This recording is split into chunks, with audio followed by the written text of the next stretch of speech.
Results. Every once in a while, you got to take a measure, see how you're doing with these three pieces: philosophy, attitude, activity. Now we take a measure called results. What is the results at the end of the day, the results at the end of the week? You can't let too much time go by without checking.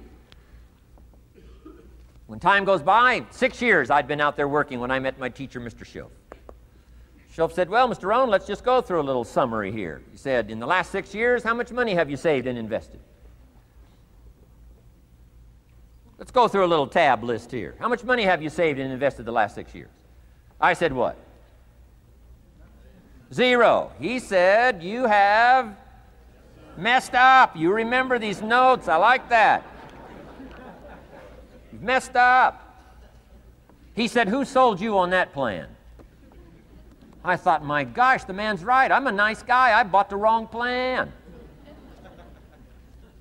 What if you were 50 and broke? Right? Didn't need to change countries. Bought the wrong plan. What a sad scenario that would be. But Schoaf said these questions. Let's go through some results. He said, how many books have you read in the last 90 days? I said, what? 0. Wisdom of the world available? Change your life, change your future? Wisdom of the world available? Develop any skill you want, earn the kind of income you want, have all the treasures you want, equities you want, relationship with your family that you want, everything that you want available, and the wisdom of the world to help you get it. Haven't read any books in the last 90 days. My teacher said, Mr. Rohn, you have messed up. I'm telling you, you've got the deal. Schoaf said, Mr. Rohn, in the last 6 months, how many classes have you taken to improve your skills or to develop new skills?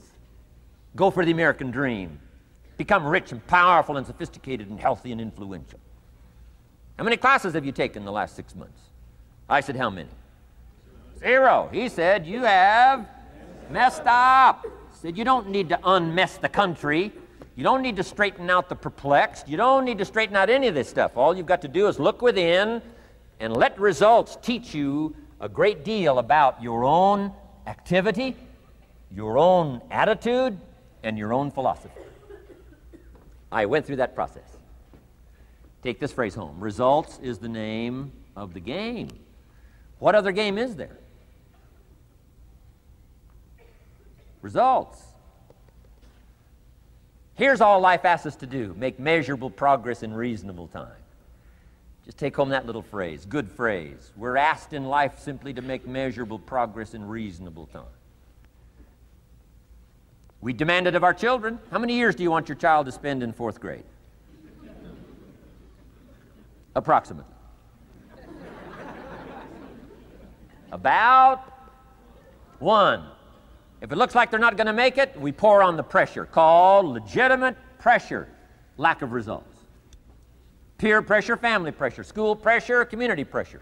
Every other kind of pressure we can bring to bear. Why? You can't stay more than 1 year in 4th grade. As parents, you'd have to leave the community. You say, well, what if they're nice kids? Wouldn't you give them 3 or 4 years? And the answer is no. You got to make better progress than that. So you got to check fairly often. Some things you got to check every day. Some things you got to check at least by the end of the week. Salesman joins this little sales company. He's supposed to make 10 calls first week. Wouldn't it be legitimate to call him in on Friday and say, John, what? How many calls? I mean, this stuff is simple. John says, well. Say, John, well won't fit in this little box here. Well. Now John starts with a story. You say, John, I made this little box so small so a story won't fit. I don't need a story. I need what? A number. A number. What will a number tell me? Everything. John's supposed to make 10 calls. What if he made 20? You say, wow, wow, we got somebody. What if he only made 1 call? Whoa.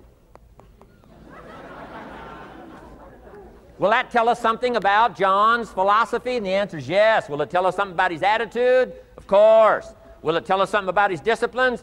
Of course. And if he wants a lesson in life change, all he has to do is be willing to face the numbers and come up with the results that will teach you to either celebrate if you got good results or fix whatever needs to be fixed in your philosophy, attitude, activity called disciplines.